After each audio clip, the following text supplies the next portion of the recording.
waxaa noo joogta gabdhihii iyagana runtii oo ay ka tirsan tahay Suhayba Maxamed Badqas magaca sidan kuma cusba wax badan baa maqasheen runtii waana wariye ka tirsaneed warbaahin soo afka Soomaaliya ku hadasho oo runtii ka mid tahay BBC Somali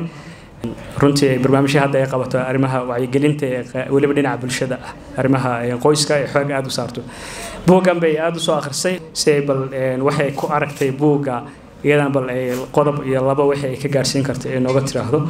Suhayb soo dhawo farxad bay noo tahay inaad adiga iyo gabdhaha kale aad nala joogtaan assalaamu calaykum waraxmatullaahi wabarakaatuh dhammaantiin waan idin salaamaya way iska adagtahay intaan oo qof marka la soo horstaago oo rag u badan sababtoo ah marka kale waa behind the scene laguma arkaayo waa hadli kartaa laakiin intaan oo indha markay ku soo wada fiirinayaan way ka duwan tahay marka imagine gareynaysid inta dad ay ku daawanayso ama ku dhageysanayso aad u mahadsantiin horta marka ugu horeyso waa idin salaamaya assalaamu calaykum waraxmatullaahi wabarakaatuh waxaan kaloo salaamayaa martida kale ee sharafta leh ee ka soo qayb gashay barnaamijkan wallahi waa igu kadiseen ما filanaynin waxaan u maleynayaa inaan ka mid noqonayo dadka iska fadhiya halkaas ee idin dhageysanaya dadkan sharafta leh ee halkan aad ku casuunteen waxaan sidoo kale Cabdalla ku haystaa halkan waa la buuxaa halkan laakiin waa gabdhihi ma joogaan waxa fiicnaan leedahay ayagana in loo yeero sax annaga dhan ileen qayb ayaynu ka nahay hadii la rabo isbedel in la sameeyo rag iyo dumarba way ku wada jiraan wallahi buugan horta dadku ugu horeeyay uu istaadka siiyay ayaan ahaa aad ayuu u mahadsan yahay waan soo yara akhriyay ma dhamaysan laakiin waan yara akhriyay wax aad iyo aad u wanaagsan ayuu mataqaanaa halkan ku sheegay istaadka laakiin waxaan ka soo qaadanayaa maadaama waqtiga uu inahayo meel yar meeshaas yartan waxaan u doortay maadaama halkan inta fadhidaba ay dhalinyaro ay yihiin qayb wuxuu kaga hadlayaa qabyaaladda waxaan u maleynayaa inay tahay 118 bogga ilaa iyo 200 meelahaas marka qabyaaladan waxaan u soo xushay waxa ay tahay meel yar oo kamid ah boggaas ayuu hadana wuxuu uga sii hadlayaa wiilal dhalinyaro ah oo tahriibay inta ay badda ku sii jireen oo doonta ay saarnaayeen iyo isqabsadeen oo arrin qabiil ay isku qabsadeen markay isku qabsadeenna dabadeed dagaalka meeshaas ka dhacay doonta way yar tahay dadka saaranna waa ay badan yihiin doonta waa ay qalibmatay halkaas ayayna ayagii ku dhinteen meesha ay ka cararayaan waxay ahayd Soomaaliya nabad ma jirto ayay lahaayeen waxay u cararayeen dal ay nabad ka raadinayaan laakiin ma aysan baagaarin oo qabyaalada ay iga soo carareen dalkii hadana baddi dhaxdeedana ay ku dhex sameeyeen oo ay isku dirreen oo lagu meeshaas ay ku dhinteen marka waxaan leeyahay waxay tahay wallahi markaan taas aan eego aniga social media ayaan ku jiraa badanaa markaan arkana wallahi waan calool xumaada micnaheeda ma aha hadii aan soo dhigo arrimaha bulshada oo ay ka mid tahay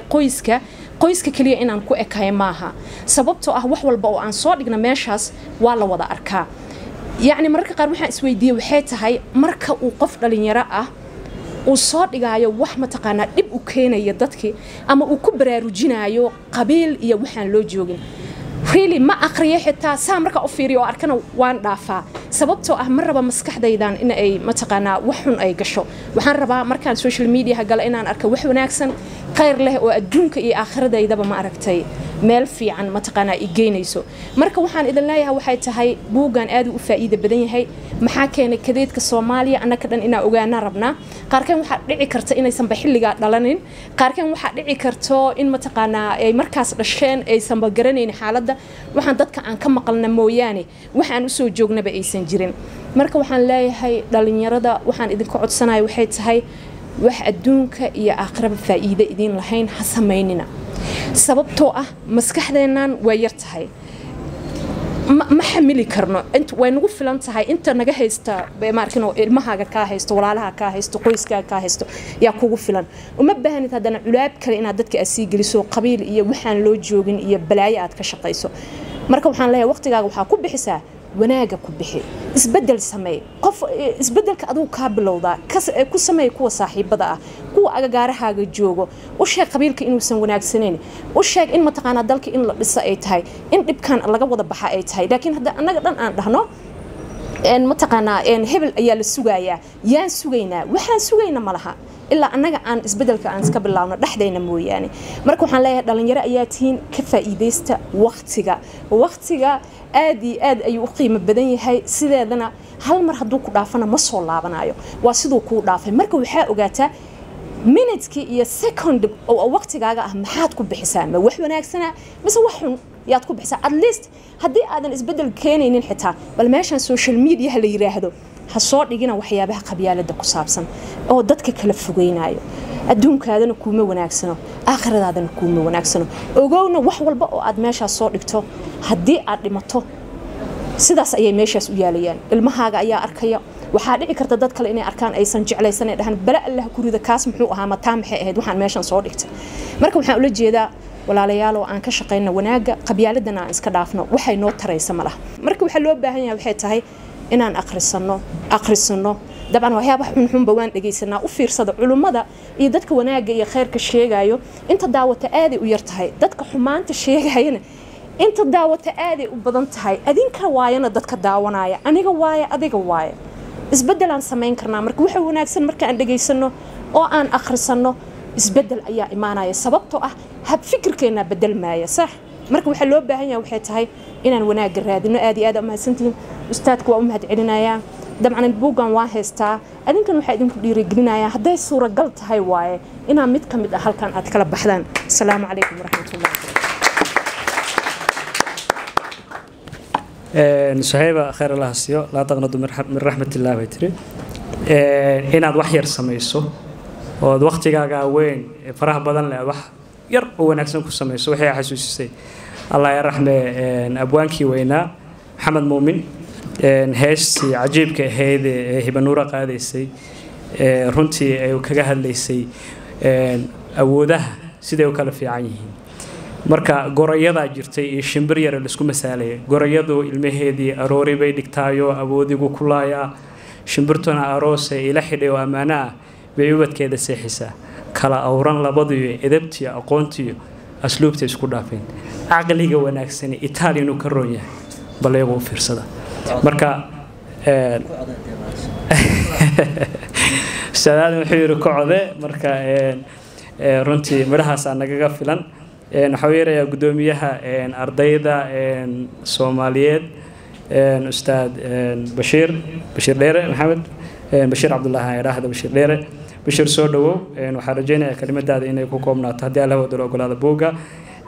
كل دونا وحنكور جندونا هدي الله ودلو قول هذا الشيخ محمد إدريس وأنا الشيخيني عالم كها وأنا قرار رنتي الله يو أنت أنا لنا أنو يا خيار بدنا هالكم فرد سكهر ورنتي ومجلدها عربيد وحقوق ورشري الله يهدو رنتي واحد بدنا ونجبر دلكيني هو يو رنتي دب بدنا عن نصيبه يعني إنه واحد بدنا كوجدا سود بشر. وجهرين أمهات علينا يا الله سبحانه وتعالى وهالك أسكننا كيني مدرسة عادك وقروح البدن مركز الله حرب أنا أمهات عليو قراءة بوجا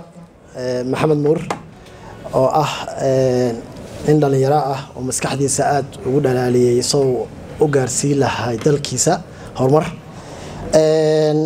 إياه بعض الصحافة صاحب إذا هذا أمهد لنا عيجنا سيدوك عليه مرة بقينا ورك كل يرادو بوجا نصيب بحا شيء هرت دتك هروقاتنا كميدا هاي ونصوفي في رياض وصو أخريي بوجا أنتي سنحرك وبدن وحياة وكهلايو وحي قصيصة أنيجا أنت إيجودا ده أما إيجا سير oo aan soo gaarinin burburkii dalka ama dawladii dhexe aan soo gaarinin buuga aad buu wuxuu u quseeyaa caqabadaha iyo challengeska haysta dalkeena waxaana muhiim ah inaan akhrisano si aan u ogaano halkan la ka haysto iyo waxa lagu dhagan oo aan rabno inaan iska fujino والله نيد قفل با وحواي آد ونيد جبسيا صوماليا قف كي رجع كقبل وطن كنا قفل با نيد وكمرجونا يا لكن واحد جينا إن شاء الله إن إلهي وحال لقى مقصته رجع ربي لقى مقصته إن شاء الله إلهي وحن كرجينا إن إلهي دل كنا نبض ونقدره برواقع نوو سعودية دولة وناكسن أو ضدك وذليهين أو ضدك هو أديكتن إنه إلهي يكونه dhibaatada jirta iyo xabadan iyo rafaadka lagu jirina ilaahay inuu naga saaro dhamaanteen waa mahadsantihiin inteena wax baratay oo wadankan wax ku baratan waxaan rajeynayaa insha Allah dalka in waxa wanaagsan bes loo horseedo wixii xumaataa aad aragtana ama indhaha aad ka laabato ama aad afka kala hadasho laakiin yaan loo horseedinin qabyaalada iyo dhibaatada wadanka ka jirto yaanaan hogaamiye aan noqon aad baa u mahadsantihiin salaamu calaykum wa rahmatullahi wa barakaatuh